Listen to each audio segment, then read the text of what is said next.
Hello everyone. तो 105 million plus हो गया खेसारी लाल यादव जी और प्रियंका सिंह का एक बहुत ही बेहतरीन गाना, जिस गाने को लिखे हैं आज़ाद सिंह जी और इसमें म्यूजिक दिए हैं मधुकर आनंद जी।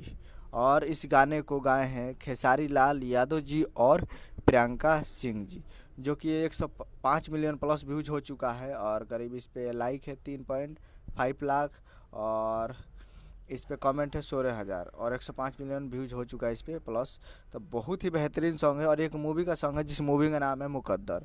और मुकद्दर मूवी का एक काफ़ी बेहतरीन सॉन्ग था। ऐसे मुकद्दर मूवी के तो बहुत सारे गाने हिट हुए थे, सारे के सारे गाने हिट हो चुके थे मुकद्दर मूवी के, खेसारी लाल यादव जी का। और ये गाना है जो कि जिस गाने का नाम है हो रहा के चाना, जो कि आपको स्क्रीन के ऊपर दिखाई दे रहा है। और वीडियो में खेसारी लाल यादव जी और काजल अखवानी जी फिट में है। काजल अखवानी जी तो बहुत ही बेहतरीन गाना है और मुकद्दर के बहुत सारे गाने हिट हुए थे और उसमें क्या एक ये भी है।